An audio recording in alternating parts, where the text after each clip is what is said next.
Hello, assalamu alaikum, and welcome to all of you in today's session on one of the most happening and latest topics in the tax arena, that is Benami Transactions Prohibition Act 2017.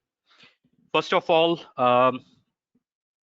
it's fantastic that you are all taking time out of your lives and your routines and actually making an effort to convert this extra free time that we all have available on our hands now due to the ongoing pandemic situation and converting that into a blessing by working on your professional development.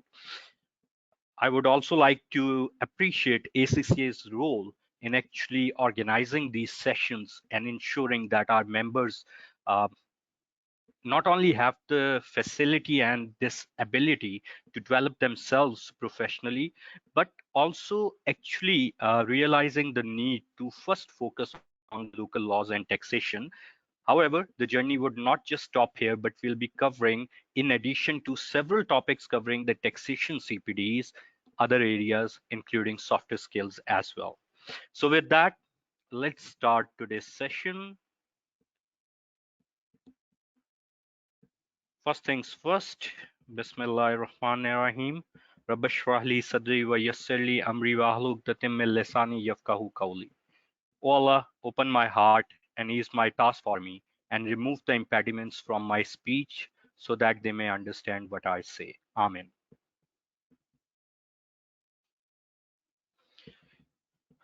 The customary intro of the trainer and presenter. I believe most, if not all of you, would be familiar with me. However, I'm honored to be ACCA's chair of the MNP and the taxation subcommittee. I'm also representing Pakistan on the Global Tax Forum. In addition to that, I'm also serving on the editorial board of ACCA's regional publication for the Middle East and South Asia region, Policy Insights. Beside that, I'm also part of several other initiatives of ACCA, including Professional Experts Forum. I'm also chairing the Tax Clinic of Lahore Chamber of Commerce and Industry, and I'm the managing partner for taxation and corporate services at MLCC. With regard to ACCA, I'm a fellow chartered certified accountant, and Alhamdulillah, very proud of that. I also hold other professional qualifications such as CFA, CA, BFP, CPFA, anti-money laundering and fraud risk management specializations, etc., etc. I also have almost 17 years plus fund of experience gained by working in top management positions, both in Pakistan and abroad. I have mentioned that currently I'm working as a managing partner at MLCC, which happens to be the pioneer ACCA practicing firm in Pakistan. Um, in addition to that, I'm also honored to be sitting on the board of several think tanks and corporate entities with regard to trainings. I'm honored to have conducted mandatory promotional trainings of government officers at MPDD. In addition to that, I have also conducted trainings at the likes of National Bank, HPL, MCB, PPCBL, IBP in collaboration with State Bank Pakistan, Lahore Karachi Tax Bar, Chambers, Pakistan Tax Bar Association, Bahia University, UAT, etc., etc. But most importantly, are on ACCA. I also am a regular contributor to various national and English language dailies, which you can read. It's mentioned in my intro too. Honored to be receiver of ACCA's Exceptional Public Value and National Advocacy Awards. I'm a life member of Lahore Tax Bar. It's currently second time serving chairman of Finance and Economic Affairs Liaison Committee, and previously four-time chairman of Liaison Committee of the same. I'm also associated with several other professional institutions, but I think that's pretty much about me. I'll skip the remaining slides of the intro, showing the existing collaborations, a listing of academic professional affiliations, major strengths, MLCC's intro.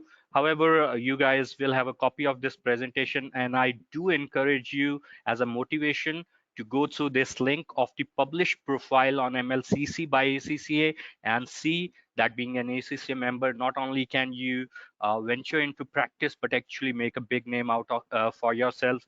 MLCC, mashallah, is now amongst the top names in the country with over 35 years history. A professional acknowledgement, several legislations and other reports of the FBR and our own firm's proprietary ones have been used in the development of the presentation and session we are about to conduct today.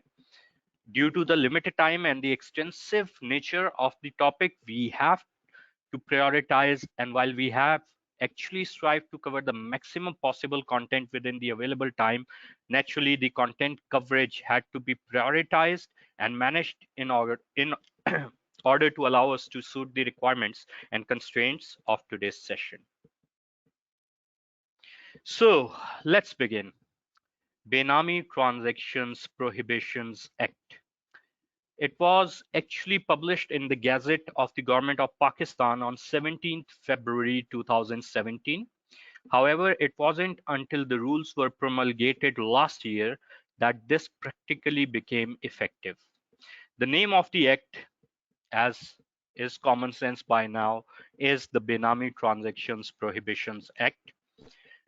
It covers the whole of Pakistan and it came into force at once it was gazetted. However, as I've mentioned, in the absence of rules, practically it was only limited to the act and had to wait, FBR had to wait till the issuance of the rules last year to be able to actually go about practically implementing the act. Before we proceed about this, let me tell you that Benami transactions were previously legal under the transfer of properties laws, various transfer of property laws. And it has been a part of the public life and the financial arrangements in the subcontinent for a long, long time. Even during the British rule, this used to happen. Benami, in fact, comes from Persian. And this implies that the history of these nature of transactions actually go back to even Mughal era and perhaps before, and continued under the British rule of the subcontinent too. So Benami from Persian roughly translates as nameless or without name. We will talk more about that, but I would like to just quickly see what our attendees for today think about this. What do you guys think is Benami, and why was there a need to actually bring about such a legislation when this has been part of the public life for so long? So as most of you would be aware, you can type in your feedback in the chat or the Q&A session. For those of you who are attending a session for the first time, in the box that you have for the webinar today, you will see a particular subsection titled questions. Click there, you'll have the option to write in your feedback there. So please type in and send now. I'll give you all about a minute to type in your questions. We have started receiving some of the responses, so that's good. Radhid Hanif said properties and other names and hidden for tax purposes. Rohan Ahmed, to prevent money laundering. Naresh Kumar, illegal transactions increased rapidly. Governments needed to regularize them. Nabil Ibrahim, Benami, indirect beneficial owner of tangible property. Saduddin Jumani, illegal transfer or fake transactions. Okay, very interesting. Muhammad Ijaz, properties and others name hiding actual ownerships. Muhammad Hassan, documentation of economy. Saqib Latif, Benami was used to hide the assets and avoid tax. Muhammad Saqib Ali Rashidi, so that money laundering can be prohibited as the person used to use the other person's name accounts without knowing them. Okay. Lots of responses coming. Thank you for the fantastic feedback. All of your responses are right. So the answer is all of that you have said and a bit more. Let's find out. So the practice of holding Benami properties is actually quite ancient in the subcontinent history, as we have discussed. The origins can be traced to Mughal era and even before that, so let alone the pre-independence era. It can be in property of either both movable or immovable nature. Now, it's important to remember that property can be both movable or immovable. By movable, we mean anything other than the immovable property, which is your land and building. So what can be movable property? The bank accounts, the share certificates, cars, sports car. You can have arts and crafts. So any stuff, any property other than immovable property is simply categorized as movable property. The interesting thing is Benami can cover both, as you will also see in the legislation. So Benami plays a significant role in several crimes, including money laundering and tax evasion, but has gained notoriety due to its link with terror financing. 9/11 has changed the world with an increasing focus on terrorism and terror financing, and the Benami laws were a natural culmination from the developments thereof. So the act that is under review and the topic for today, the Benami Transaction Prohibition Act, has actually been implemented to deal with the problems of tax evasion and black money, while also curbing other crimes, especially in the real estate sector.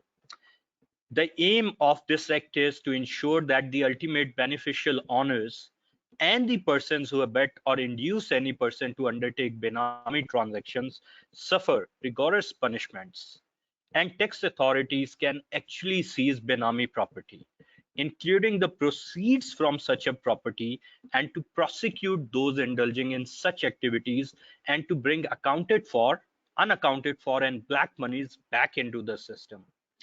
Furthermore, it should also help shut down channels for the flow of illegal funds, whether it them be proceeds of crime or financing of terror activities, which obviously is a crime, and to restore the credibility of Pakistan's financial system. As we are all aware of Pakistan's troubles at the FATF, Financial Action Task Force, which is quite a household name in Pakistan, owing to the media coverage, this act actually tried to address a lot of concerns with regard to the FATF too. Now, one question that should come to your minds, being qualified chartered certified accountants, professionals, and especially those of you who have some tax experience and expertise, we already have Section 111 in the Income Tax Ordinance for similar things where you have incomes or you have assets which are unexplained for. And we have other taxation laws as well. So why did we need a separate act? And what about the confiscation? What's the purpose? What are we actually trying to achieve here? Again, you can give your feedback to us in the Q&A section or the chat section.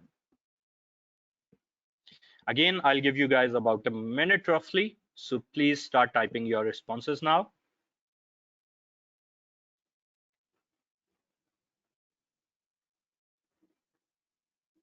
Radid Hanif says, my name is Rashid, not Radid. Well, you know what?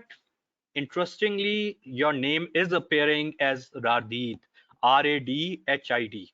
So perhaps when you were typing in the registration form, there was a spelling mistake. Anyway, now that you have informed, I'll correct that to Rashid Saab. So Nabil Ibrahim is saying Section 111 was mainly for amnesty scheme. How come? Section 111 is still there. Naresh Kumar, they are more specific than other sections. Okay. Anyone else? For better prosecution, Rawali Zishan, M. Saqib Ali Rashidi, to make an influence over those sections and show the importance of the act. Okay. Muhammad Ali Sami, deemed income. Interesting. Okay, you have a few more seconds. Let your responses keep flowing. And after a few more, I'll then simply go back and elaborate on it. So Muhammad Waqas Saab is saying scope of 111 is limited.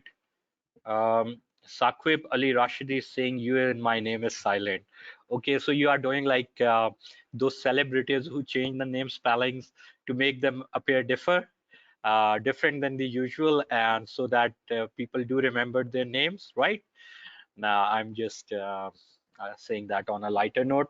So, okay, thanks for specifying that, Saqib. Ahmed Ibrahim. To make these sections more comprehensive and understandable, and Zishan Majid, this act covers the wide spectrum of such transactions, where scope of triple one doesn't cover much. Um, Nizam, are you with us? Sir, Can you please unmute Zishan Majid Sahab? sure.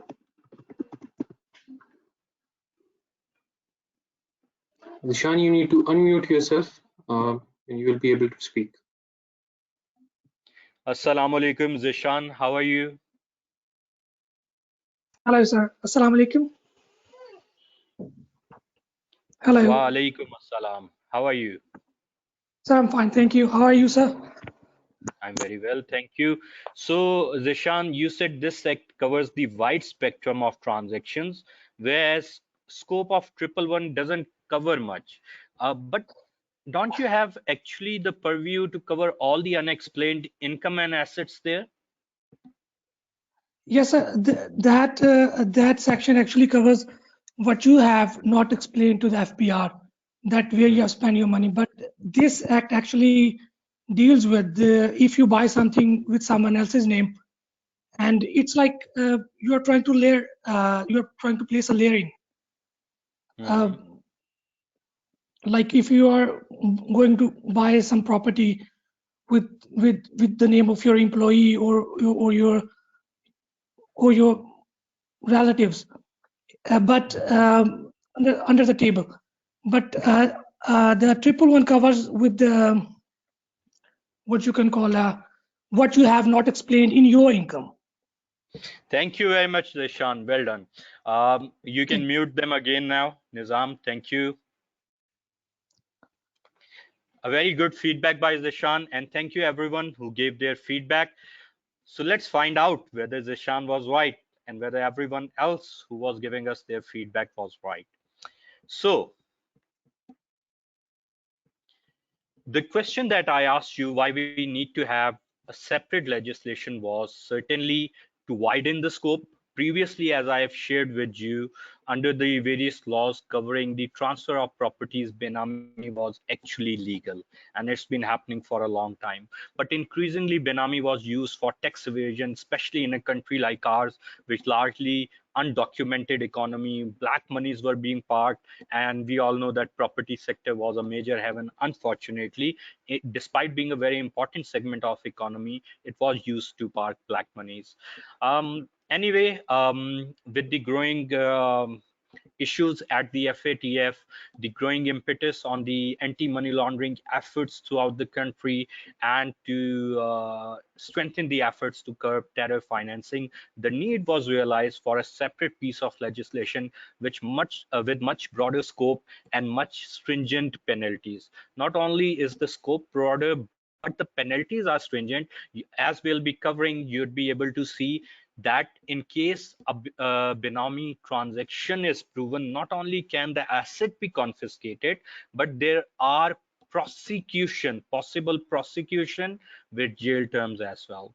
And if I remember correctly, I don't remember um, anywhere else in any taxation with regard to Benami there be any provision of confiscation of property.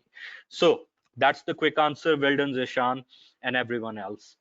With regard to the purpose of the intent of the Benami Transaction Prohibition Act, which I'll be referring to as BTPA, no person shall enter into the Benami transaction. Nice and clear. Uh, Now, these excerpts that I'm reading are actually from the actual body of the Act, which has been shared along with a copy of this presentation with you, and they are available in the handout section. So whoever enters into a Benami transaction or holds any Benami property Now pay attention. On or after the date of the commencement of this act shall be punishable in accordance with the provisions contained in chapter 8. Now these 5 words are perhaps the most controversial part of this act because they have been interpreted in various means. Although this specifically says that a Benami transaction would fall into the purview of the act if the Benami property is held or any Benami transaction is executed on or after the date of the commencement of this act, the officials and interpret certain sections of this legislation along with the rules to mean that any Benami transaction that was even entered before the commencement of the act, but that is still continuing, mean the property was not disposed of on the date of the commencement of the act, would still be considered under the purview by way of the concept of the continuing effect. It would be a very complex taxation and legal debate to elaborate this further, but what you need to be aware of is that this is a very contentious issue and it is currently sub judice. Cases have been lodged in the Honorable High Court, in the Lahore High Court, which are pending the decision, and that decision would actually set the direction of this particular taxation focused legislation.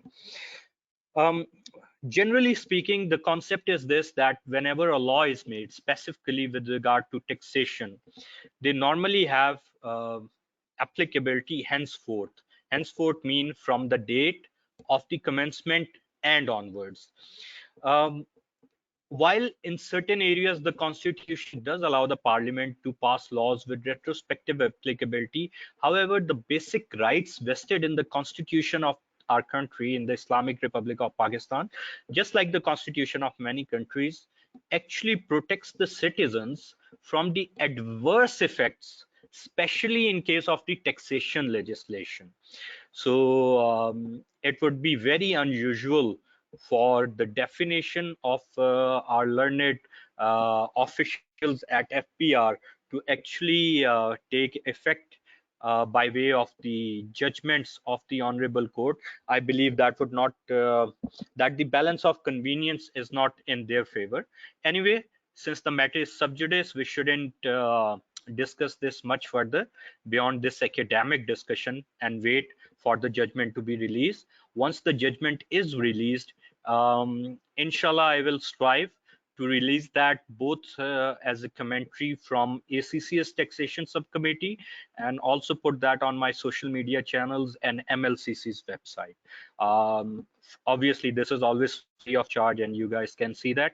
In fact, the recording of this session, like all the session, would also be freely available on the social media platforms. And it's a great endeavor that without paying any fee, you can continuously avail benefit of this, seek the knowledge, actually excel, develop your expertise and share that in your circle as well. Anyway, let's move forward now that we have pointed out one core element that we need to keep in mind, which is currently sub judice. So section 4 of the act deals with property held in Benami being liable to confiscation. It simply says that any property which is the subject matter of a Benami transaction shall be liable to be confiscated by the federal government. Now just imagine the scope of this.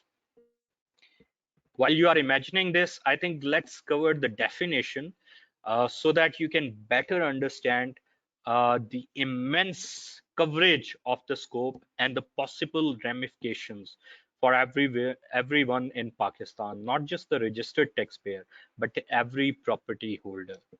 Because it's not just the Benami holdar, but the beneficial owners as well, who are in the line of fire in lieu of this legislation. Section 5 deals with the prohibition on retransfer of property by a Benamidar. It simply states that no person being a Benamidar shall retransfer the Benami property held by them to the beneficial owner or any other person acting on his behalf. So whereas any property is transferred in contravention of the provisions of subsection 1 that we just read, the transaction of such property shall be deemed to be null and void. So a person won't get this easy way out that, okay, now the FBR has started the Benami proceedings. So before they actually, after issuing the notice, before they actually attach my property, I can simply dispose it off, sell it, or give it back to the original owner and then be done and dusted with it. The transaction would be considered null and void legally, as we have just covered in section 5 subsection 2. But that logically brings us to the most important question. What is a Benami transaction? We are talking about Benami, but what is a Benami transaction? We have previously discussed that Benami is a Persian word and it simply means without name or nameless. So a Benami transaction now has a legal definition. Remember, whenever as a tax professional you'd be talking about Benami transaction, you'll be referring to this definition that we are covering, not just the Persian name, nameless meaning actually.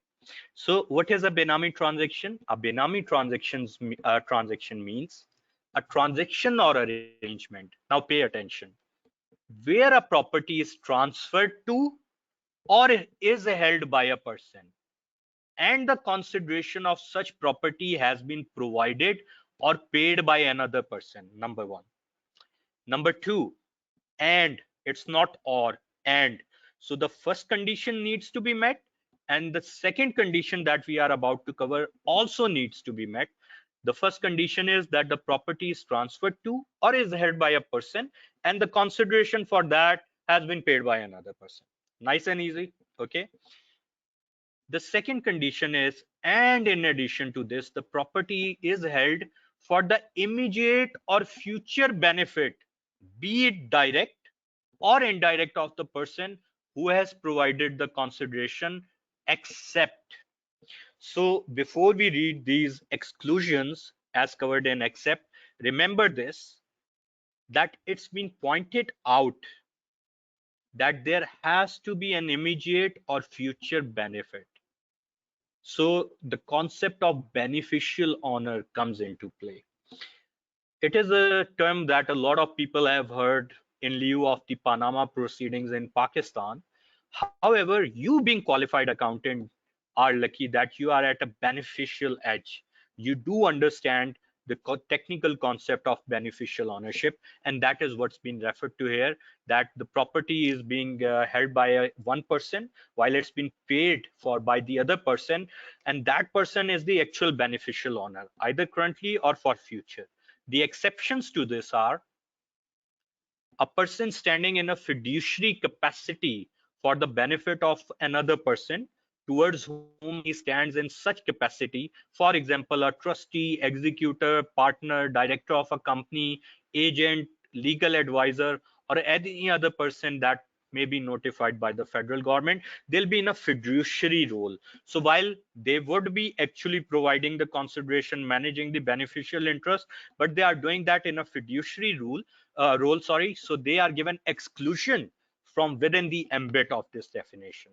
Similarly, any person being an individual in the name of his spouse, or in the name of any child, or in the name of his brother and sister, or lineal, direct bloodline is lineal. Ascendant mean before you, or descendant after you, and the individual appearing as joint owner in any document of such individual, and the consideration for such property has been paid or provided out of known resources of income of the individual. Or so now this is actually quite cumbersome. You need to pay a lot of attention here. The first exclusion to Benami transaction was pretty straightforward. Anybody in a fiduciary role, excluded. Nice and easy, no problems there. Now second is, if any person being an individual in the name of his spouse, or any child, or brother or sister, first blood relation, or lineal ascendant or descendant. So their parents, kids, grandparents, etc. Though that's still to be decided whether the ascendant descendant would go one stage up or how many stages up, and the individual appearing as a joint owner. So there is an additional requirement. Yes, you can give the property to your spouse, child, brother, sister, etc., as allowed in this particular provision, but you have to appear as a joint owner. So it's not like before anymore. You can't simply give the property to the wife and be done with it. Now it would be considered benami if all other conditions are met. You have to be a joint owner. Plus, you should be able to provide the trail that where did you get the resources to buy the property. Now, can you see how the tax avoidance, the money laundering, the parking of black money is being blocked? How those loopholes are tried to be closed? And similarly, the third, uh, okay, so third one is skipped. Let me just open the actual act because this is important and we need to cover this properly. Just bear with me a sec.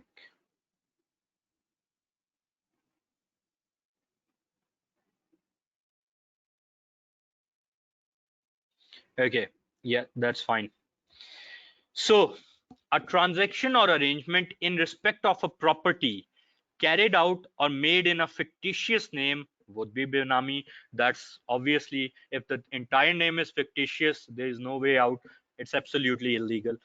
All the others are illegal too, but this is perhaps the worst of them. A transaction or arrangement in respect of a property where the owner of the property is not aware of or denies knowledge of such ownership. So there was a documentary on BBC. Um, um, I wouldn't name anyone being a professional. It won't be right, but it covers an honorable ex-minister of our country who, to my knowledge, to date hasn't sued BBC over it, and perhaps the name was um, a, the name was something like a town in Pakistan to a town in UK. And the story comes like this in that BBC documentary. I'll try to actually find the link and share that on my social media, inshallah.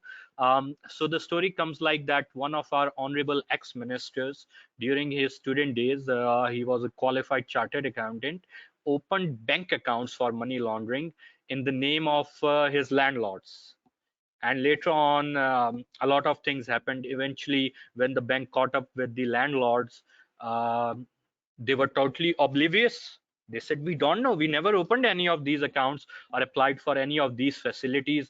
Later on, there was a lot of investigation, and finally it was found out that the trail led to the gentleman. That would be an interesting read. So these kind of things actually led to the evolution and finally the enactment of this legislation. And let me share, it wasn't just in Pakistan, it was a challenge that was present throughout the globe. In fact, we had many tax havens, Panama, Bahamas, Virgin Island, etc., etc. We are all aware of that. Switzerland changed their laws in the recent past. There was a time it was a capital for um, how to put it nicely of okay, well, I think there is not much other way to put it than simply to say of money laundering. Anyway, furthermore, or a transaction or arrangement in respect of a property where the person providing the consideration is not traceable or is fictitious. In all these scenarios, a transaction would be categorized as a Benami transaction. So who would be a Benamidar?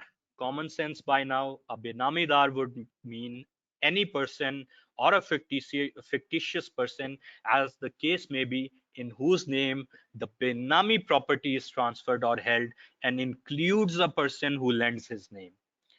Which brings us to the question, what would be a Benami property? A Benami property would mean any property which is subject matter of Benami transaction and also includes the proceeds, if any, from such property.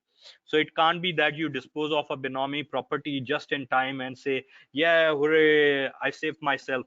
Even the proceeds thereof would be liable to the definitions within this act. So what exactly would be the Benami transaction? We have just covered that in detail. So now you see how the act basically, as should be done, links all these various concepts, like Benami Dar is someone who holds the Benami property. Benami property is the result of the Benami, excuse me, transaction, and Benami transaction is this. Now that we have discussed these basic vital concepts, I think this is the right time to take some questions before I move further. So now is the time. Please start typing your questions if you haven't already done so, and I'll be giving you a minute, and then we'll start reading out questions. We'll try to answer your questions for about next 10 minutes or so, depending on how many we receive. So Nizam, are you ready? Sure, sir. Let's do it. Muhammad Fahim Islam. Sir, please confirm whether it is similar to the off the balance sheet transactions. That's a very good question. The concept can be somewhat similar, but there are many differences. Number one, off balance sheet finance is mostly for businesses, while here the property is covering the transactions of individuals as well. We are actually about to cover this in the definition on the next slide of a person, and you'll see what I mean there. But if you want to talk about the basic crux of the concept, there are certain similarities. Next. Shahbaz Makhtoom. Don't you think property values in Pakistan are inflated because of Benami transaction? If that is so, why haven't we seen any changes in the general prices of properties in Pakistan? Is this law not being followed at all? Wa alaikum assalam, Shahbaz Makhtoom sahab. This is a brilliant question. Certainly, I think I've written several articles. Many of them are published as well on this topic, and you are absolutely right. Because of the parking of black monies in our property sector, the property prices have been artificially inflated. Over the past couple of years or so, in fact, the past 4 or 5 years, the property prices have decreased, but they haven't decreased to their rational level for many reasons. Number one, the holding power. The people who have held on to the property in the hopes that they be able to recover their investments.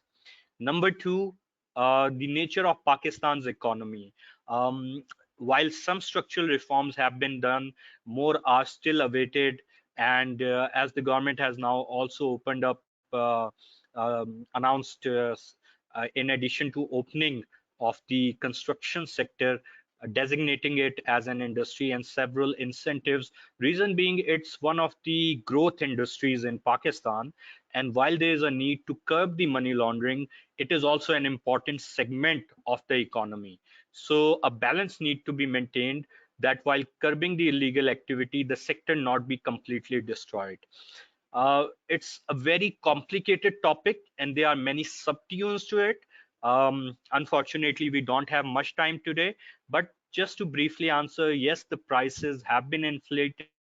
There have been reduction, not as much as you would expect, because of the nature of Pakistan's economy and the holding power of several people who have invested in properties. Next one. Muhammad Ahmed, how to identify a Benami transaction? Ah, that's brilliant. Muhammad Ahmed, there are many ways of that. FBR officials have actually been trained, and actually separate divisions for Benami have been created therein.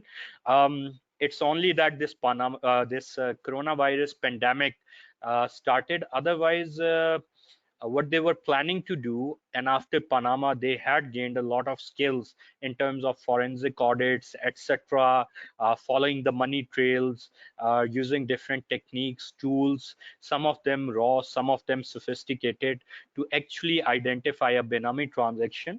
But the starting point is simply they can ask you to prove your source of income. So for example, you hold a property, but you have been submitting tax returns showing that you are not earning much. So where did you get this property from? oh, my brother ABC gave me the income. Why did they give you the income? A notice would go to them. Where did you get this income from? Why did you give it to your brother? Okay, what was the purpose? Do you have any leverage on that or not? So just giving you a small basic idea. Now, can you see the implications? Can you see the extent and the scope of the legislation now? That's exactly what I was referring to in the intros. Next one. Syed Fasih Hashmi, can we also consider undeclared property in 116 as Benami property? Okay, so basically what Fasi is asking is, he's saying that if we have not declared any property in wealth statement, is it considered a Benami property? It's considered a misdeclaration, not a Benami property. A Benami property would now only exclusively be the ones that would fall in the definitions that we have covered. Has to be another person's name, you being the beneficial owners, or various scenarios, fictitious name, etc., etc., etc. So if you have a property, you have all the sources of income, you simply have not declared it. It's a misdeclaration. It can possibly be, in worst cases, tax fraud, but that exclusively in the absence of other criteria, my friend, would not make it Benami. Next one. Abdur Rahim, this section 5, not allowing to transfer to beneficial owner. This is applicable after receiving notice, or is it applicable on all, or it apply on all after this act comes in force?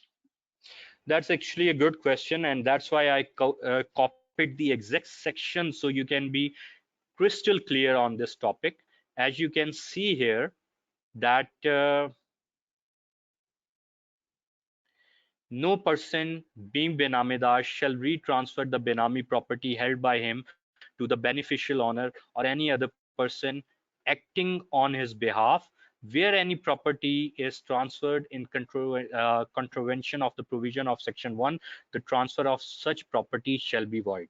Now our friend here is asking whether this particular limitation is only once the notice has been received or after the enactment of the act. Before I clarify, I would like to get your feedback. What do you guys think? Let me give you a hint that the act that we have gifted to you all, the answer is therein. But anyway, what do you guys think? Okay, you can give your feedback. Hold on to this question. It's a good question. We will be covering that later on during the day, inshallah, time allowing us. So just hold on to this question. I will answer that for you. Now, carry on. Please ask me a few other questions, Nizam, so that we can answer them Muhammad, and then go back to presentation. Muhammad Fahim Islam, please reread the sub clause 2 of the definition, as I think quoted joint ownership in not mandatory is not mandatory. Please clarify. Okay. So basically, Muhammad Fahim thinks that joint ownership is not mandatory, and he has requested to reread the exclusion number 2.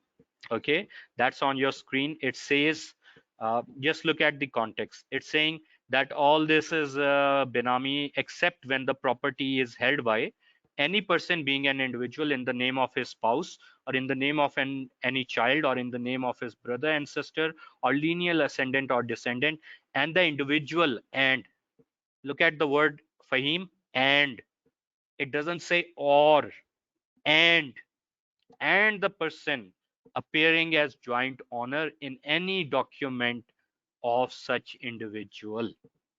So it is a developing legislation. It still has to go through the tests of appeals and the judicial forums, and the clarification on many things should be forthcoming in due time. However, as it stands right now, and as per the wordings and as per the legal interpretations which have been done in the past, where it stands right now, it is and, it is not or. So unfortunately, while you and I may wish against it, it is a requirement. Next. Hafiz Suleiman, if a person have the power of attorney for sale, use and transfer of the property, is this property will consider as Benami or not? Not at all, Hafiz Sab. We have just discussed that those acting in fiduciary relationship would be exempted. So what you have just defined is basically a fiduciary relationship. So it would be excluded. Next. Usman Yusuf, current government relief for construction industry for investment falls in Benami transaction? Question mark. No. Next. Assalamu alaikum, Mudassir Abbas Kazmi. Recently, government allowed to invest black money in construction industry. What will be the effect of this on Benami legislation? Can you unmute Kazmi Saab? Sure.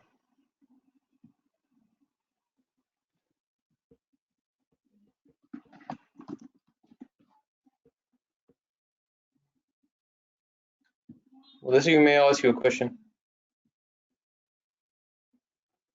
Assalamu alaikum, sir. Walaikum assalam. Kya haal hai? How are you, Mudassir Saab? I am fine, sir. What about you? Very well, thank you. Gee, so you are keeping an eye on the government's announcement. Working in the Yes, sir. construction sector? Not exactly, sir, but my question was that is there any effect of this announcement by government on Benami legislation? As Okay, previously government disallowed to invest black money in construction sector, but now they allowed it in order to boost this industry because most of the people are associated with this industry. that's a very good question, Kazmi Saab. I'll just answer that for you. Can you mute Okay. again now, Nizam?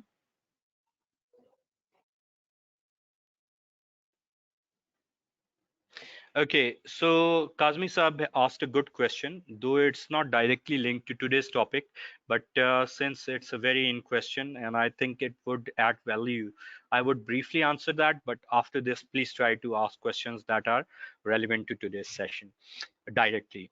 Um, you have to realize one thing, that the ongoing pandemic is not a usual event. The entire world is fighting this COVID-19 pandemic. And in addition to the most important implication, that is human life, there are indirect implication in terms of the financial losses and the economic losses, which it is feared can turn into human life losses too. Just last week alone, about 6.6 million unemployment claims were filed in the US. Um, it's said that almost to date, over 10 million claims are thought to have been filed by now. That's one of the highest level of unemployment claims since the last crisis. Many economists are already predicting that it would be worse than the last time. Pakistan is a developing economy, and we also should remember that the entire world is interconnected. So while the government's focus previously was on anti-money laundering, curbing, and all that, now they have reached a phase where they are very concerned about the collapse of the entire economy. Hopefully that won't happen, inshallah, and everyone is doing their best. But in order to ensure that, uh, they have made a business case that about 56 industries are linked with the construction industry. So they are actually telling people to come and invest there. It is basically in line with many professional suggestion that any change has to be implemented in a phased manner. We couldn't do that for various reasons. One being the pressure from FATF, but right now FATF, World Bank, IMF, everyone is realizing that these are desperate times. So even genuine people who are not otherwise involved in any terror financing or money laundering, but who did not comply in the past, who did not file their tax returns or otherwise do the things properly, they are limited at the moment. If they come out and invest, they are afraid either their monies would be confiscated or there would be serious implication. So effectively, they are being given an amnesty from this. Now, the government has only made an announcement so far. What I envision is that some sort of a legislation, ordinance, act, or amnesty circular SRO would need to be released that would outline more details. And once that is done, we would have more clarity. But from the wordings as they stand right now, it seems like another amnesty is in the offering. Hope that answers your question, Kazmi Saab. Next one. Rao Ali Zishan, does this apply to intellectual property, exclusive rights of intangibles such as softwares, ETS, royalty arrangements? Oh, wow. I must give you full marks, Rao, for the most interesting and genuine question on the topic I've received. Okay, that's a very good question. We had originally planned to answer the questions for 10 minutes, but because there are so many questions, and I think we'll be able to manage the time as per the coverage, so we'll continue answering the questions. Nizam, could you please also unmute Rao Saab? Sir. Thank you.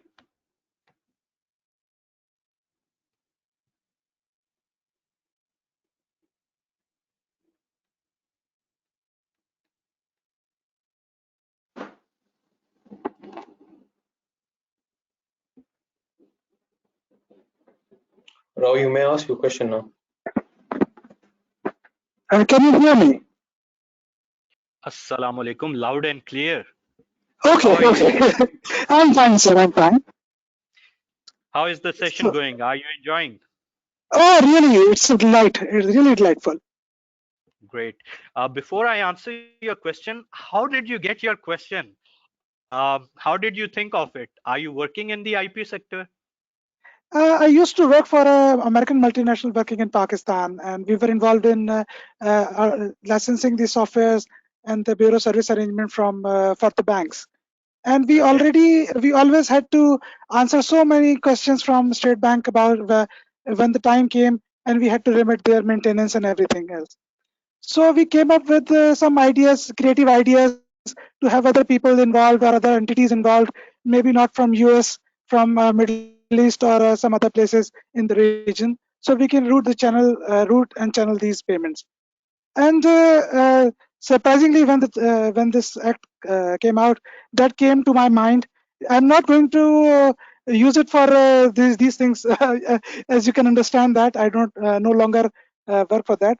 And coincidentally, you can see the remittances coming from abroad, from the software and maintenance and things like that. The software people or IT people do. That is showing a similar trend than when money laundering was done through foreign remittances in other sectors. And now I can feel it and I can see it that this sector has gained attention from people who wants to launder their money through softwares and things like that. Okay, that's a very good question. You certainly have the creative bug. The thing is this, the legal definition does cover it, movable and immovable property. However, the practical challenge would be how to detect it. For example, Ali, let's say a hypothetical scenario. There is a party A who actually did the intellectual property, but party B applied for it and it's registered in their name. Now, the only possible mechanism is either party A or B themselves actually go and share these details that we are doing that, or somebody trustworthy who has access to all the documentation reveals that to the authorities. Otherwise, at present, it would be very difficult to detect an IP setup being used for this purpose, because they'll have to see in whose name is the intellectual property, and whoever name is there on the intellectual property certificates is the one who would believe to be the owner. So while the question to your answer is, does the Act's definition cover this? Yes. Is it possible right now to detect all such instances? Unfortunately, no. I hope that answers your question. Very well, very well. Thank you. Okay, carry on, Nizam. Okay, we have That was a Shoaib very interesting question. Masood on questioning: a person purchased few properties via legit resources and duly declared in ITR. but the properties are entirely registered under the name of his daughter and wife. Are they Benami holder considering that he is not the joint owner? Soeb Saab, this is one of the most dangerous implication of this legislation, and unfortunately, the answer under the current law as it stands is yes. However, as I've shared, there is a technical lacuna that is being challenged in the courts right now. That is, any property that was purchased before enactment. You have to understand how things work. This basically, for any crime to be a crime, there needs to be a law when that crime was conducted, declaring it to be a crime. You can't do this even in the principles of natural justice, that after the time you create a law and declare that a crime, if you start doing that, where would the buck stop? I mean, anytime anybody wants to punish anyone, they would make a law later on and term that something that you did that time was a crime. When you were doing a transaction, it was not a crime. You were doing as per the law of the land. So how can later on it be termed as a crime? I mean, nobody would be able to function in such a scenario. There would be many serious ramifications. Anyway, this is my personal professional opinion, and I think the balance of convenience in the courts lie in the favor of the effectees, the taxpayer. So perhaps it would be better to wait for the outcomes of those decisions. But as it stands right now, in the light of the current act, and till we have a decision from the courts, the answer, unfortunately, to your question is yes. Next one. Good question, by the way.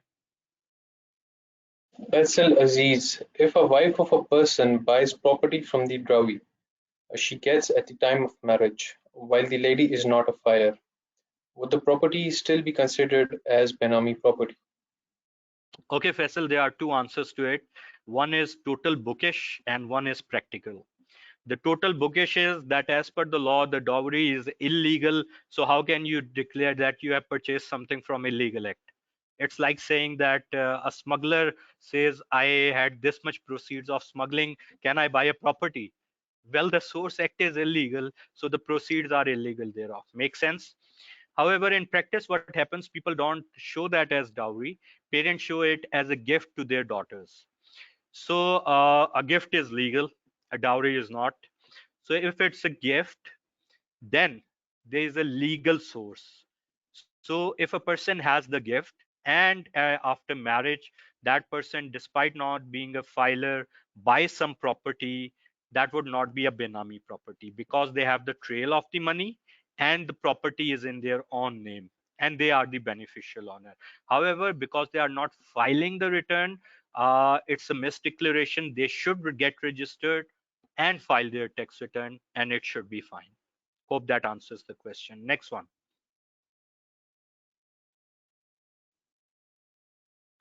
Mohammed Ahmed, with the recent sort of amnesty to construction segment by PM, uh, do you think this act is still as its worth? I think, Ahmed, I've just answered this question in detail. So can we move on to the next one, please? Sadruddin Jumani, is it possible that money will be moved to construction industry from Benami properties? No question to be asked from investment in construction industry this year. It could be possible, but Sadruddin Saab, we still have to see the actual legislation, amnesty, SRO, whatever the government releases. Because right now, just a blanket announcement has been made. The difference between us professionals and the layman is that we have to actually wait for the formal announcement and the legal document before commenting on it. Right now, it's just in the air. It's an announcement. It's an intention from the highest executive office of the country. So we have to see the culmination of that intention, how it translates into action. And once that is done, then we can comment on it, whether this would be a possibility or not. Hope that answers the question. You have just skipped Hassan Khan's question. Please ask that too. My question is about enforcement of Benami Act, and Okay, that's Hassan, all. whenever you ask a question, try to elaborate it. Anyway, what I understood from your question, I hope I might be right, is that you are trying to ask whether this is being enforced at the moment. Yes, last year, once the rule became public, the legal set was complete. The FBR created separate divisions and teams, and they have been working very actively. Our chamber has been dealing with several cases, so we have first-hand experience. Our legal partner, who I'm proud is my honorable father too, has actually filed the petition I mentioned in the High Court, challenging some of the areas as well, like which I've told you that all the previous transaction falling in the ambit would be a big question mark. I mean, if the courts uphold that, which is highly unlikely, then almost practically, if not all, majority of the properties in the country would be liable to confiscation, which would be a deadly scenario for the economy. So inshallah, we are quite hopeful. Mir Saab has a very good success rate. He'll actually win that. But anyway, it has been enforced, was very aggressively enforced, and due to the ongoing lockdown, the FBR is not now pursuing everything. It has been suspended till 14th. So once we come out of the lockdown, then I can foresee that FBR would start working on it aggressively again. Next one, please. Mohammed Saqib Ali Rashdi. Does a gift to spouse or child or ascendant or descendant would be Benami transaction if no joint owner exists, while the trail for money can be explained? The answer is unfortunately yes in the current scenario. Actually, this is one of the problem. Okay, I'll share it with you. Although my friends in FBR are gonna be very not very happy with me, but what's right is right and needs to be said. Basically, our legislation has largely been copied from the draft in India. And it's been copied from the draft of the bill that was promulgated in India. I have previously told in my various sessions that what happens is that a bill is first floated, then the legislators discuss that, things are changed, amended as per the various practical consideration, and then finally enacted as an act, unless it's an ordinance. So when the Indian Parliament discussed that, they took out many of the things, including one such clause that you are referring to. However, since we copied the bill, unfortunately, we didn't even bother to copy the act. Perhaps that's because of the timeline differences. Anyway, and in our debate, we didn't realize the implications, the serious implications it would have, rendering the practicality highly questionable. So this just came through. I mean, I totally appreciate your point of view, and it's been my major concern as well that if there is a money trail, it basically answers the spirit of the legislation. Just because they don't have a joint account, how can you declare that Benami? Um, but unfortunately, as it stands right now, this is the law of the land. We can argue it's not logical, it's not this, it's not that, but we have to respect that. The only thing, if we think this is against the fundamental principles, constitution or law, we can go to a court of law and appeal like Mirza did. I hope that answers the question.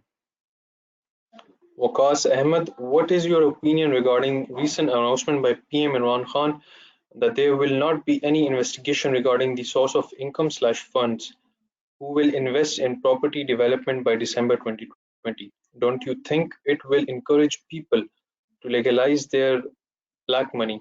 Isn't it a big gray area? It's a very good question, Vakas, and a very valid concern too. I think I've discussed this in quite a bit of detail just a little while ago in the purview of the background, the ongoing corona pandemic, the logic, FATF, IMF implications. So I hope your question has been duly addressed. Next one, please. Please make sense of this question if you can. I cannot. Muhammad Ijaz is asking, it should be with the enactment of this act. Okay, it's his comment. Thank you, Ijaz. Next one. Shoaib Masood, sorry. A person gave his brother 50 million to purchase a property which shall be registered under that brother's name. Later on, brother will return the principal investment plus gains back to his brother. Is this a Benami transaction at either side? Suhaib, ACC has requested me many times not to give free of cost consultations online. Anyway, that's on a lighter note. But please ask specific question on social media as we have to cover the general periphery. But as a courtesy, I will answer your question. But please, rest of you, don't discuss specific queries here. Send me a message on LinkedIn. I will be sharing my social media contact details, and I will be available to you after this session too. Suhaib, what you have described, the answer is yes, it will be.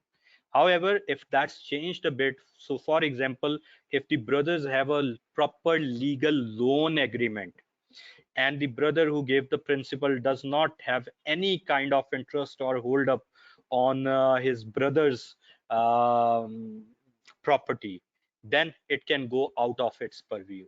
So can you see how small things can change the entire nature of the transaction? Hope that answers the question. Next one. Fahim is saying thank you, you're welcome. Mudassir, thank you, welcome. Faisal, thanks, welcome. Raza Hasnan is saying, who are the main beneficiaries of this act? Beneficiaries, government of Pakistan, law enforcement agencies, regulators, and hopefully in due time, the legal economy.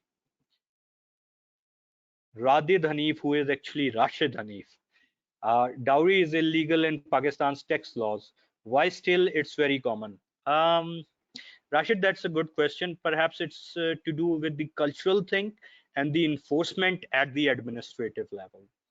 So now we have answered all the questions till now, which is fantastic. Keep coming these questions because that's what makes the learning so much more interesting. And we will try our best to answer all your questions. Let's go back to the main presentation now.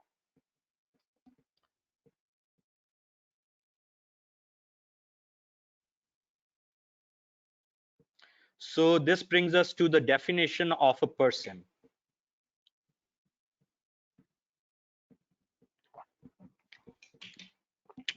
In all the definitions and in various contexts, we have seen that references have been made to person. But who exactly is this person? A person has been properly defined in section 2 subsection 24 of the Benami Transaction Prohibition Act 2017. A person shall include an individual, a company, okay, and a firm, then an AOP or a body of individual, whether incorporated or not, and every artificial judicial person not falling under subclauses A to D, in simpler terms, everyone else. So that's what the law does. It covers all possible eventualities. And those of you attending this session today, do attend tomorrow's session because you can't have a proper grip without having an understanding of both the rules and the act. Obviously, these are extensive topics, and we have done 1 day, 3 day, and even week-long sessions on these. MLCC has done that, but we are covering this into our session designed in a professional way to cover all the core areas. Still, I would suggest you all to go through the actual draft of the legislations later on, and if you have any questions, you can always come back and ask me the questions. I will be sharing this presentation. It has already been shared with you. You have all the contact details. The best way to reach me is to drop me a message on LinkedIn. If you decide to send an email or WhatsApp, just mention your introduction, your ACCA membership number, or otherwise professional intro, and that you attended this session. So now that we have studied the definition of a person, what exactly is a property? We have briefly discussed this, but since we have been covering all the important legal definitions from the Act, it's only fundamentally right and consistent that we also cover the definition of the property too. So a property means, as per subsection 26 of section 2 of Benami Transaction Prohibition Act, it means any asset of any kind. So an asset of any kind, whether movable or immovable. So property or not, covered. Tangible or intangible. So whether it's intellectual property or physical asset, covered. Corporal or incorporeal, covered, and includes any right or interest or even legal documents or instruments evidencing title or interest in the property, and where the property is capable of conversion into some other form than the property in the converted form, and also includes the proceeds from the property. So a pretty comprehensive definition of property. Before I proceed, you being qualified accountants, can you tell me what does this definition refer to? Any example when it says the second last thing in the definition, where it's saying where the property is capable of conversion into some other form? What is it? A magical property? How can a property be converted into some other form? Any examples? And we all know that property can be sold into cash, so I won't consider that example. You guys are qualified accountant, you need to give me better than that. So just keep your feedback coming, guys. Muhammad Hassan says financial instrument, good. Ali Aslam says conversion from raw material to finished good, that's good. Muhammad Ijaz says shares. How will shares be convertible? Example. Rao Ali Zishan, call and put options, very good. So yeah, any convertible, be it convertible shares, options, raw material, etc., would fall within this definition. Very good, fantastic. This brings us to another important area which deals with this deals with the authority and the jurisdiction. So there are four major authorities as per this act. Number one, the initiating officer. This is normally the DC or IC, who is normally the DC, who initiates your inquiry and issue you the notices. Then there is the approving authority. That is normally the relevant commissioner who approves. And then there is the administrator, who is normally appointed to administer a confiscated property. And then the adjudicating authority, it has to be yet to be formed, the tribunal, but presently people are actually mostly reverting to the Lahore High Court or other relevant courts of law. The authorities shall exercise all or any of the powers and perform all or any of the functions conferred upon them or assigned to them under this act in accordance with such rules as may be prescribed. Remember that this act was came into force in 2017, and the rules were actually enacted in 2019. So now the rules are here, which we'll be covering inshallah tomorrow. Section 22 deals with the notice and attachment of property involved in Benami transaction. So what will happen is that the initiating officer would actually first do his own investigation. How can they do investigation? Maybe somebody sent a complaint about you. Maybe you were not a tax filer, they were actually sending you notices and getting information about you, and stumbled upon something which revealed to them that there is something fishy about one's affairs, or many other scenarios are possible.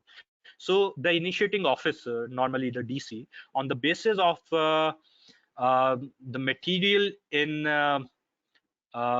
his possession, has reason to believe that any person is a benamidar in respect of a property, may, after recording the reasons in writing, issue a notice to such person to show cause within such time as may be specified in the notice as to why such property should not be treated as a benami property. So this is referred to as a show cause notice. So after investigation, the initiating officer normally of the DC level assistant commissioner or above, could be additional commissioner too, would issue you the notice, a show cause notice, asking you to give any reasons that you may have why the property should not be considered as a Benami transaction. As a rule of thumb, the official try to make endeavor to only issue these notices once they are very comfortable that they have a justifiable case to commit the resources to. The initiating officer then shall serve copy of the notice issued under subsection 1 upon such other person who is a beneficial owner. So they'll send the copy of this show cause notice to the people or multiple people who they believe are the beneficial owners, where the initiating officer is of the opinion that the person in possession of the property held benami may alienate such property during the period specified in the notice. They may sell it, dispose it, etc. He may, with the prior approval of the approving authority, which is commissioner, and by order in writing, attach provisionally property in the manner as may be described for a period not exceeding 90 days from the date of the issue of the notice under subsection 1, which is the show cause notice. Now, the initiating officer, after making inquiries and calling for any reports or evidence that they deem fit, and as you'll go through the act on your own, they have tremendous powers. They have the power of a civil court to call you. They can even issue your arrest warrant if need be, if you do not present yourself in front of them. They can even ask for records to be confiscated. They can even they can even take support from the law enforcement agencies. They can even send people to your premises to confiscate any record. So they have vast powers. So using those powers, the initiating officer, after making such inquiries and calling for such reports and evidences as he or she deems fit, and taking into account all relevant materials, shall within a period of, now pay attention, 90 days from the date of issue of the notice under subsection 1. So they have a time limit that, bearing a few exclusions, once they have issued the show cause notice, within 90 days they have to either file a reference or they have to issue a clearance. And if they want to issue a clearance, they would not issue you a show cause notice. So for all practical purposes, they would be trying their best to issue a reference within the 90 days normally. Okay, so within a period of 90 days from the date of issue of notice under subsection 1, where the provisional attachment has been made under subsection 3. What was subsection 3? Where the officer believed that the property may be alienated and they temporarily attach the property. So within 90 days, they have to pass an order continuing the provisional attachment of the property, again with the prior approval of the approving authority, till the passing of the order made by the adjudicating authority under subsection 3 of section 24, or revoke the provisional attachment of the property with the prior approval of the approving authority. Now, where the provisional attachment has not been made under subsection 3, then within these 90 days period from the date of the show cause notice, the initiating officer would need to pass an order provisionally attaching the property, again with the prior approval of the approving authority, till the date of passing of the order by the adjudicating authority under subsection 3 of section 24, or decide not to attach the property as specified in the notice, again with the prior approval of the approving authority.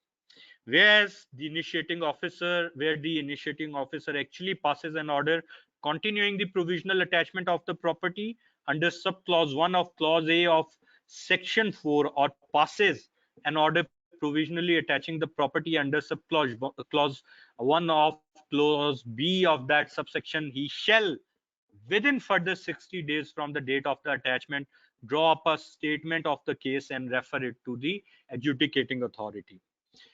So again, to clarify, within 90 days they have to actually prepare their reference, because on the basis of that they can convince their authority, their superiors, to actually attach a property. So within 90 days they will actually make a case and present that to their approving authority for the attachment, and then they'll have a further 60 days from that attachment to drop a case and refer it to the adjudicating authority.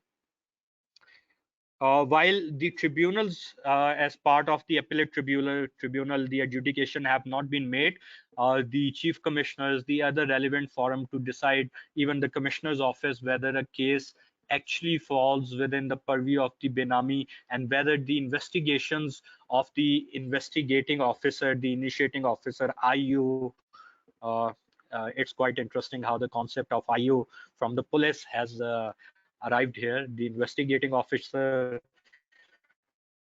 now turns into the initiating officer. Anyway, despite it being an interesting concept, the initiating officer's work would then be reviewed. The approving officer would see, okay, this is good enough. Then the adjudicating authority would see, okay, this has merits, and then the property can be confiscated or not. Now, the penalties for Benami transactions. I have previously told you about the possible penalties. We are pretty much towards the end of our coverage, so now would be a good time to take some more questions that you may have. But before those questions, we would like to conduct a quick poll.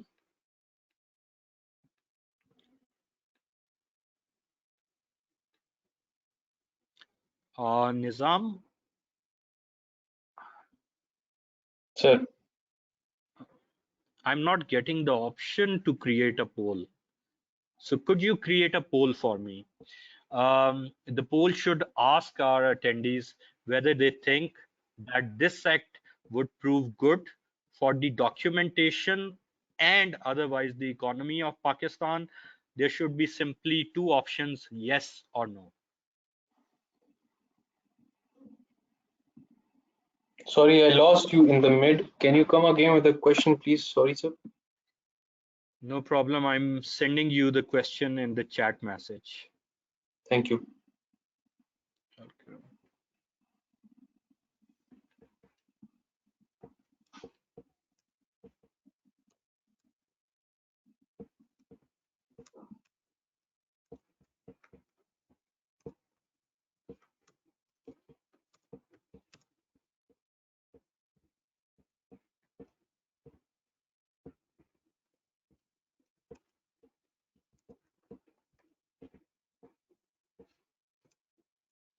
So you have it.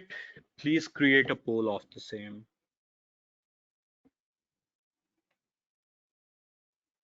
Yeah. Okay, guys, you're gonna be having a poll shortly within the next minute or so. I would request you all to cast your vote so that we can get an opinion of our members.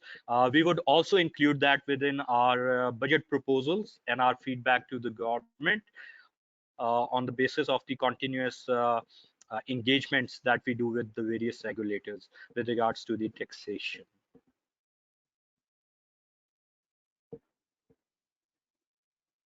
Okay, guys, you have a poll, and there you go. So you'll have about 1.5 minutes to cast your votes. Okay, so we have a few votes already casted, and yes is going strong. So people think this is a good legislation, good for the economy and curbing the money laundering. Okay, the people on the no are losing out. They started with 33 and are on 10% only. Okay, they fought back, reaching 13%, 15, 16. Okay, interesting. Almost 1/3 time is gone. Come on, guys, cast your vote. It would show whether you are active in the session, and it would also allow us to have your valuable feedback as learned professionals and share it from our platform with various regulators.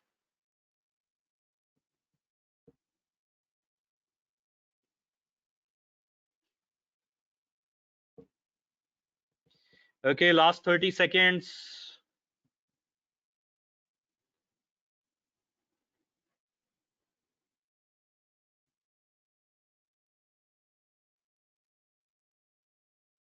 Roughly last 10 seconds, guys.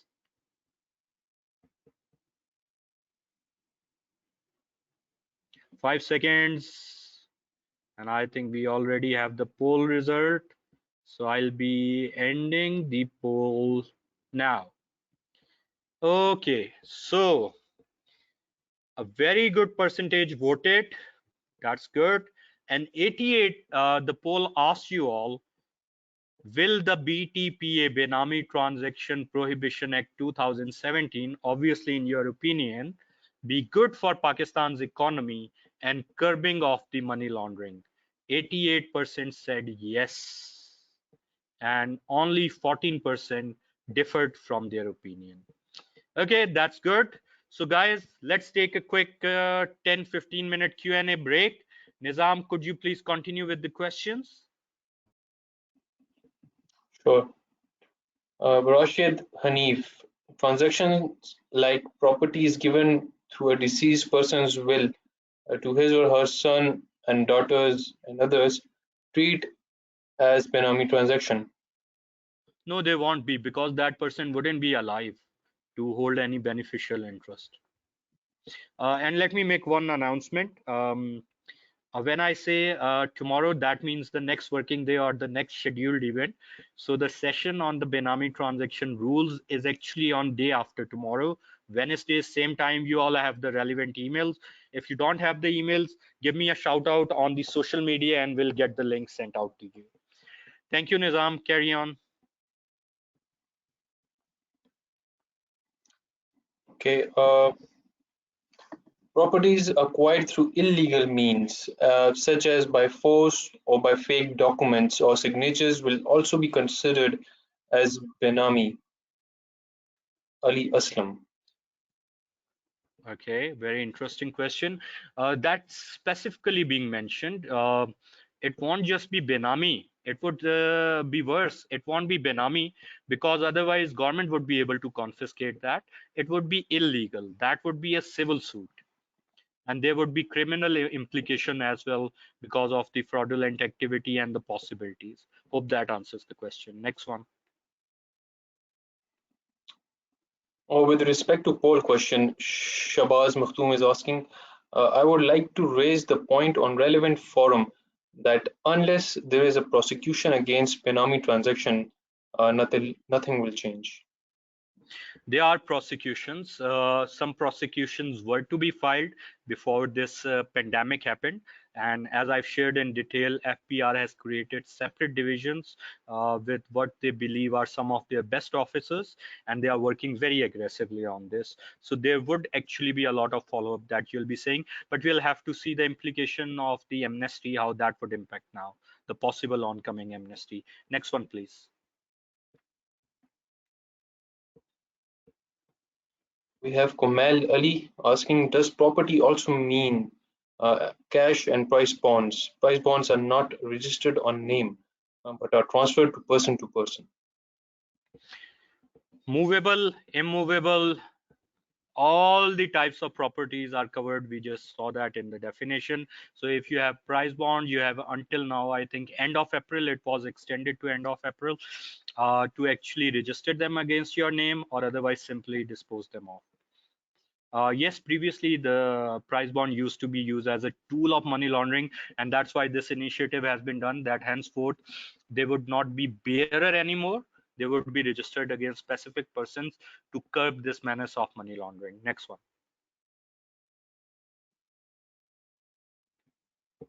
Rao Ali Zishan, properties held for Pakistani nationals for ex-patriots / overseas Pakistani immigrants. So it's more of a comment, I guess. I think he is possibly trying to ask whether the properties held by the relatives of expats would be considered under the Benami Act. You know what? Why don't you elaborate your question, and we'll be happy to answer. Next one, please. He just confirmed. He said yes. Okay, fantastic. See, Nizam, how much I'm connected with my members? Very much, sir. Okay, anyway, that was on a lighter note. Yes, if everything falls within the purview, all the conditions are met, the expat holds the control, has the beneficial interest, but is keeping in the other person's name. Unfortunately, within this act, that would be considered Benami. And you think about it, why the expat would not want to keep in his name? Tax avoidance. That's the only thing. If the expat is based in US or UK, they are required to declare their worldwide property. So by not keeping in their name, they are possibly trying to hide that. If they are not doing that, then there is no reason for them not to hold in their name. Why would they not want to hold in their name? Anyway, there are some possibilities, and then tax plannings come into play, how to go about the legally available reliefs. But as per the law, the answer to your question in simplicity, without looking at the specifics from just what you have told, is yes. Next.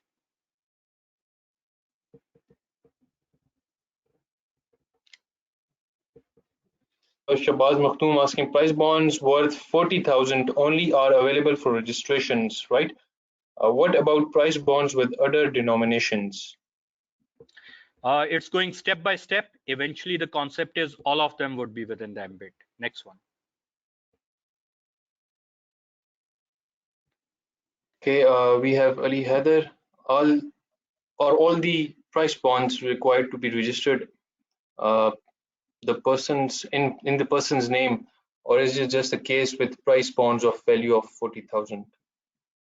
For the 40,000 and above one, the deadline has been extended to end of April now. Next one. Muhammad Ali, property received via inheritance such that Batwara from parents and the to whom it received is not registered person. Would that be treated as Benami transaction? Like a person has his or her No, that share from parents, and she bought her house in his or her name. She is not registered. Ali, I think a similar question was answered, but I'll answer this again. No, this would not be Benami, but this can be a misdeclaration or tax avoidance. So if a person has property, and then that's one of the criteria, unless it's such a small property that it doesn't fall within the limits prescribed, depending on whether it's in a town or where it's based. Anyway, normally when you hold a property, you should be registered for tax. By not registering alone, it won't become Benami. It's only Benami if it falls within that specific definition. Holding in another person's name, not having the money trail, controlling the beneficial interest. So all those conditions, etc., have to be met for it to be Benami. By just not registering in the text while having the proper trail, either via inheritance or otherwise, won't make it Benami, especially if it's in your own name. But I would advise you to become registered with tax to avoid any complication and to fulfill your legal responsibility too. I hope that answers the question. Next one. Uzair Siddiqui, if a non-profit organization receives donation and the source of that amount is uncertain, a CTR has to be filed under AML/CFT anti-money laundering rules and regulations. Will that transaction be referred as a Benami transaction?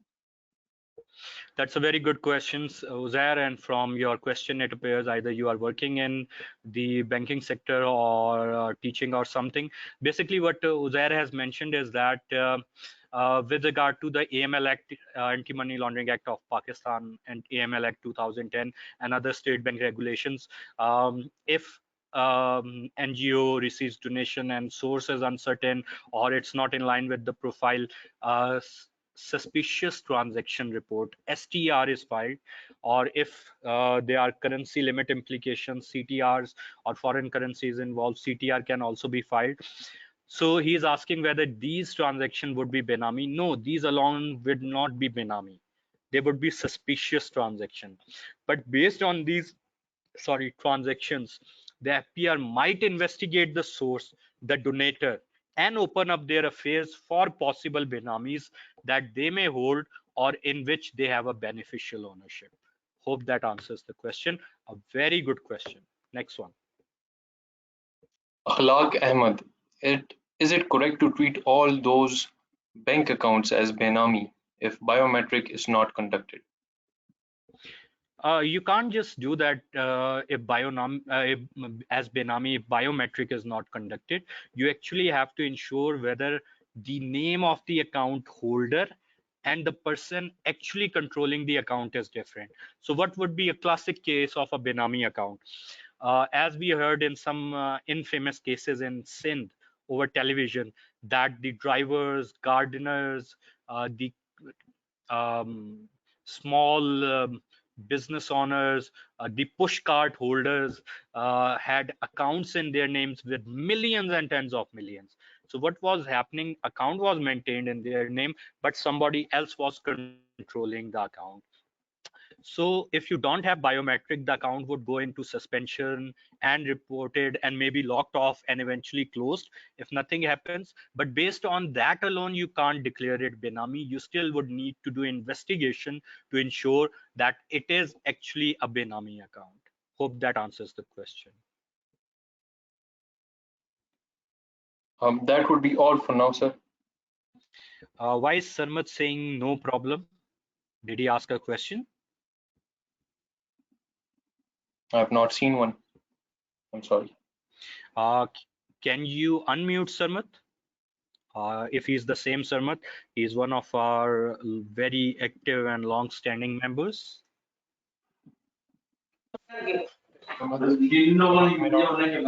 Ask your question. Assalamu alaikum.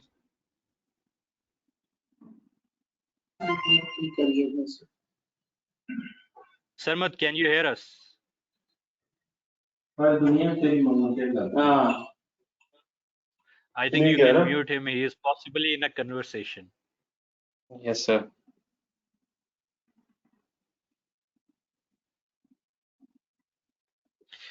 Okay, guys, well done. Now that we have reached the end of the questions, let's go back to our presentation, finish it off, and then we'll have some more question, time permitting. So section 51 deals with the penalties for the Benami transaction. They say that humans are motivated by only two things: fear and incentive. So here comes the fear. Penalty for the Benami transaction: where any person enters into a Benami transaction or holds Benami property in order to defeat the provisions of any law, or to avoid payment of statutory dues, or to avoid payment to creditors, the beneficial owner, Benami Dar, and any other person, so not just the Benami Dar or the beneficial owner, but any other person who abets or induces any person to enter into the Benami transaction shall be guilty of an offense of the Benami transaction. So the first things first, it is settled that who shall be considered to have actually participated in the offense of Benami transaction. Number one, the beneficial owner. Number two, the Benamidar, who holds the property in his name. And number three, any person who aids, abets, or induces any person to enter into the Benami transaction. All of them are covered within the purview of the legislation. So subsection 2 of section 51 states, whoever is found guilty of the offense of Benami transaction or holding Benami property referred to in subsection 1 shall be punishable with rigorous imprisonment for a term which shall not be less than 1 year. Hang on. But which may extend to 7 years. So 7 years rigorous hard imprisonment.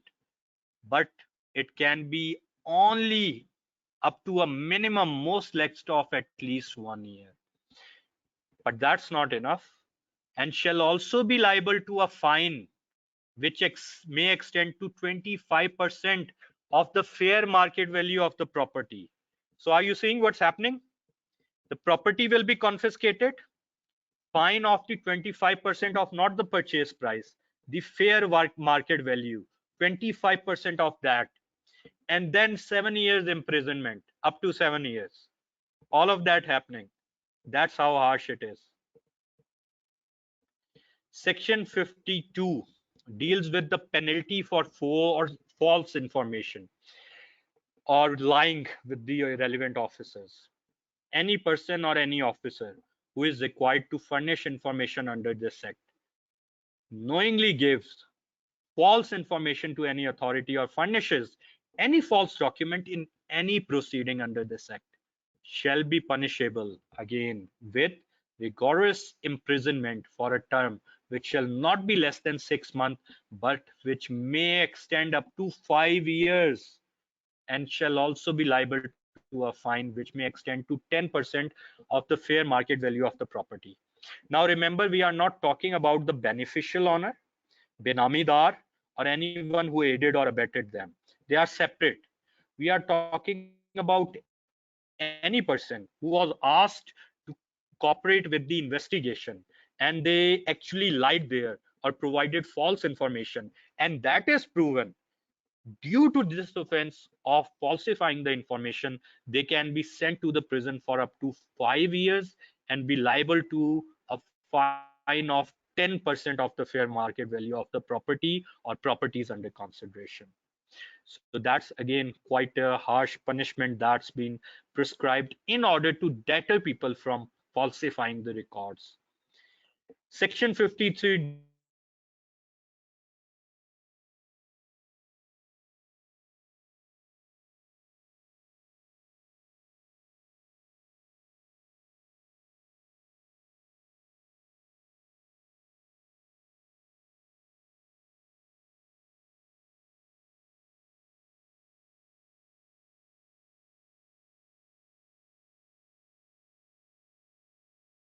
of We seem to have lost Omar Saab's voice. Please be patient.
There's some audio issue, connectivity issue with Sir Umar's end.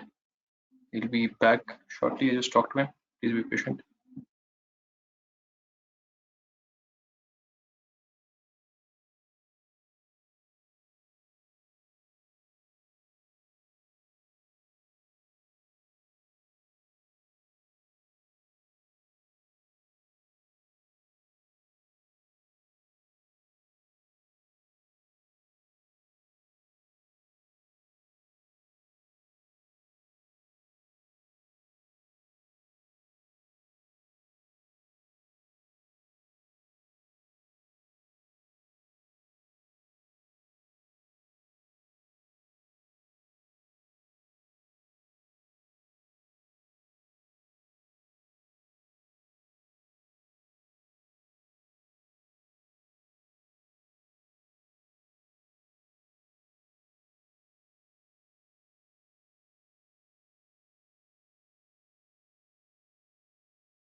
Assalamu alaikum and welcome back to me. Can you hear me, guys?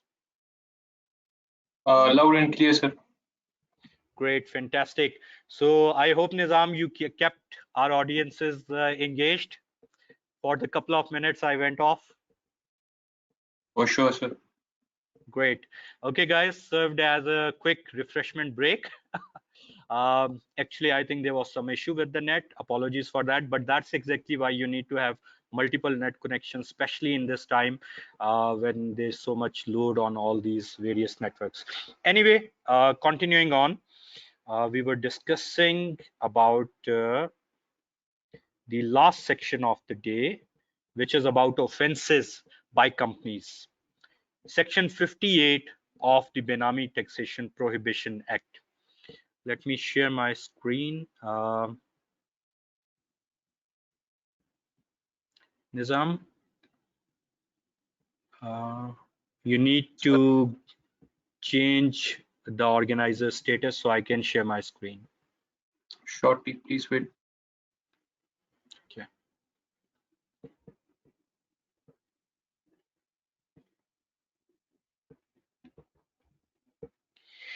Okay, guys. So now you should be able to see my screen.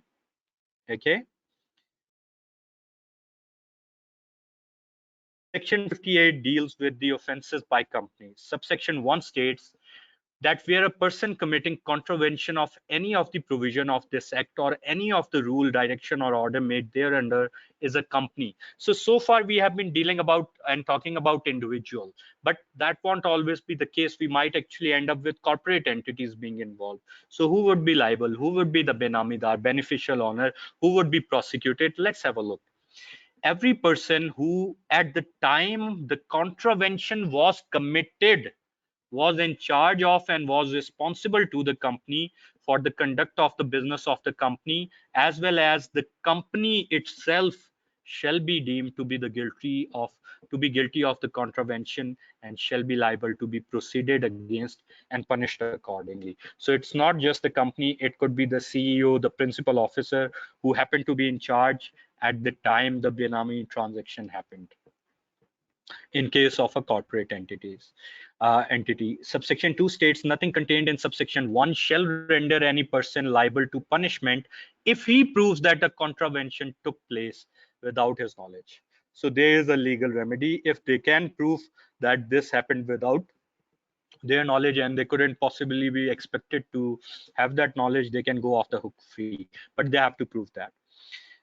Subsection 3 states nothing, notwithstanding anything contained in subsection 1, where a contravention of any of the provisions of this act or of any rule, direction, or order made thereunder has been committed by a company and it is proved that the contravention has taken place with the consent or connivance of or is attributable to any neglect on the part of any director, manager, secretary, or other officer of the company, the director, manager, secretary, or other officers shall be deemed to be guilty of the contravention and shall be liable to be proceeded against and punished accordingly. So for example, for the purposes of this section, a company means a body corporate, and it would include a firm, an AOP, and whether incorporated or not, and a director. In relation to a firm, it would mean a partner in the firm, and any AOP or body of individual means any member controlling the affairs thereof. So basically, this has covered both the corporate and non-corporate structure of businesses in addition to the individual, and that's pretty much the crux of it. We have covered the scope of today's session, but there are still many important areas that I encourage you to read. This is the actual draft of the act that's been shared by you with you all by us. So go through this section 6 and 7 about the authorities, go through rest of the sections which have not been covered, the smaller section dealing with the administration, the powers to call the record, which I've given you an overview about, go about the vacancies, defects, resignations, removal, just for the sake of completeness and so that you have an overall idea. Go about the rewards for the whistleblowers. In fact, I'll just briefly tell you about the rewards for the whistleblower. A whistleblower is anybody who reports a Benami property held to the board and where the information is not of public record and is proven, and as a result, uh, property is confiscated or recovery made by the board FPR, then that whistleblower will be given a proportion of the property proceeds as a reward. So that brings us to the end of today's session. It's a developing legislation, but it's perhaps one of the most important one, and in coming days it would have serious implications for the residents as well as non-residents, including the citizens of this country. For people holding property in Pakistan, this would perhaps become one of the most, if not the most important legislation. And the next session, that is on rules governing the Benami transactions, is a key part of this legislation and how things would be done practically. So I encourage you all to register for that session. You would have received emails in your inboxes. If you haven't, please contact the customer services or member affairs, and inshallah you shall receive. If you face any issue, you can connect with me on LinkedIn or other social media. Send me a message, and inshallah I'll endeavor my best to get the link sent to you. So now we have reached the last 10 minutes of today's session, and what best way to conclude it than to answer your questions. But before I answer the questions, I would like to do the customary thank to the entire ACCA team, especially Nizam, who has been supporting us in conducting these sessions, despite being in very harsh environment with regard to internet connectivity. That's on a lighter note, but that is actually to appreciate his effort. I would also like to thank my team at MLCC, especially my partner Ali, who helps whenever there's this technical glitch or connectivity at my end, and in the preparation of the presentation, the guidance of Mirza. We would also like to thank FPR and other regulators whose material we used for this presentation, and to ACCA for providing this platform for the betterment of its members. Do let us know which other topics interest you, and inshallah we'll strive our best to cover them in the CPD sessions as well. So let's continue, Nizam, with the questions.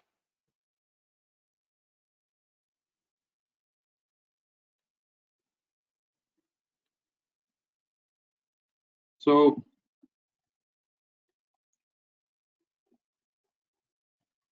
the last pending question was from Shabaz Makhtoom.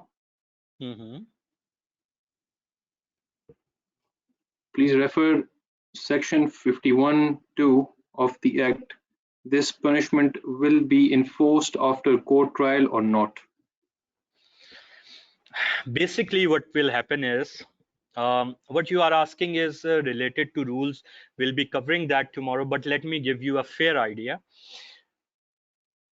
Pakistan's constitution provides right of appeal. Nothing is final without exhaustion of either the time limit or the actual appeal. Hope you get the idea. Rest will be covering this in detail in the next session on day after tomorrow on the topic covering the rules. Next one. Okay, we have Raw Ali Zishan. Does fair market value here means the stamp value calculation basis by DC office, usually at the time of? No. It means the fair market value at the time that the investigation is being made. And secondly, again, this will be covered in the next session, and there are two possible fair market values. What they are, we'll check that out in the next session, so do join in. Next one. Okay, if non-resident working in GCC has property in his brother's wife name due to him not present in Pakistan at the time of buying the property, the payments were made in installments with proper money trail, will this also be treated as Benami transaction, and how should it be shown in the wealth statement? Waqar Alam.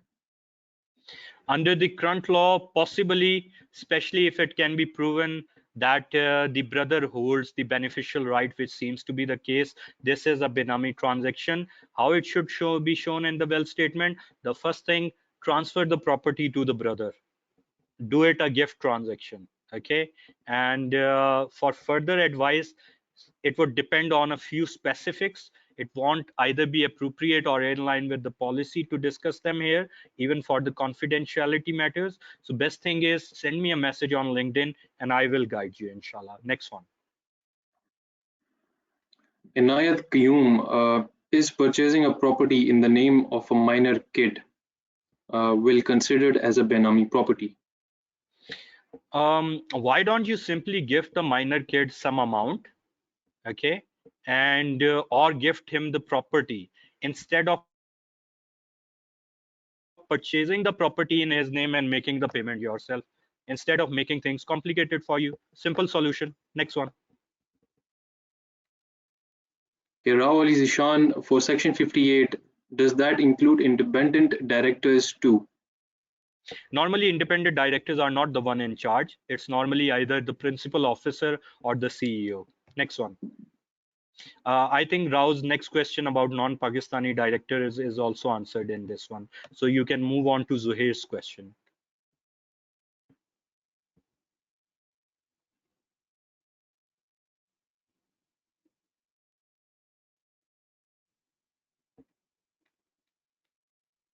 Are you there, Nizam? Okay, while we get Nizam back, let me ask Zuhair's question. I would like to know if the whistleblowers are really protected by the government and their name is kept in secrecy. A very good question, Zuhair. By law, it's been required to be done.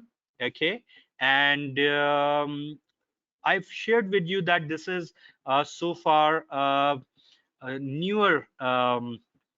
It's a new legislation, and many things are yet to be seen, but there is no reason yet to believe otherwise. Are you back, Nizam?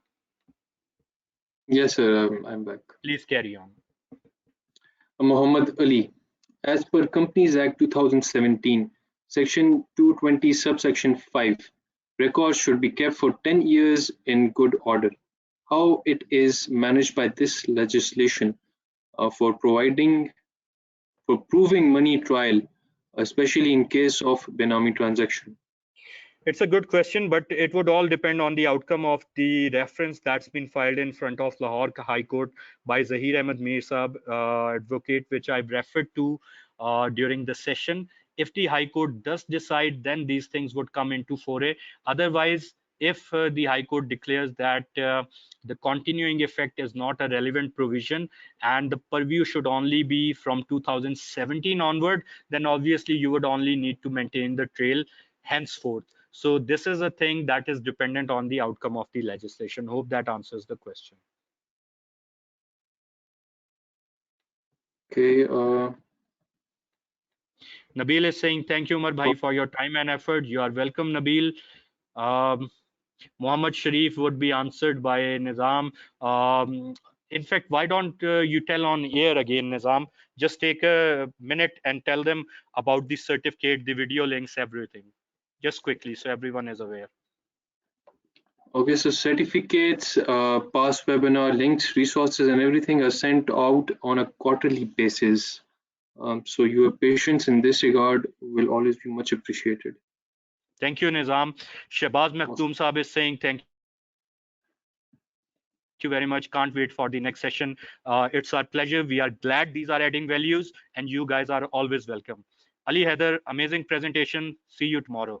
Thank you, Ali. And tomorrow mean the next session, which is day after tomorrow.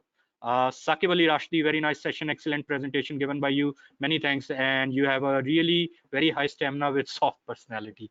Okay, thank you very much for the compliments. I'm honored, and hopefully we'll see you in the next session. Ijaz, sir, do this rule consist of any clause ensuring independence of the government official? I think you need to elaborate, and you can do it in the next session, considering the time limitation. Abdul Rahim is saying requirement of having joint ownership is about having joint ownership name and property title, or having a joint bank account, whatever is the property. A property can be movable or immovable. Also, please remember my previous question about the date after which the transfer is null or void. Is it the date of receiving notice or date of enforcement of act? Let's discuss that in the next session on the rules, where we will be discussing these exact practicalities. Uzair Siddiqui, thank you for an amazing session. You are welcome, Uzair. Ali Aslam, thank you for your precious time. The pleasure is ours. Javed Akhtar, excellent work, Umar Saab. Thank you very much, Javed Saab. Kumail Ali, perfect presentation, sir. Thank you very much, Kumail. We still have about a minute left, so if you have any comments or question, now is the time.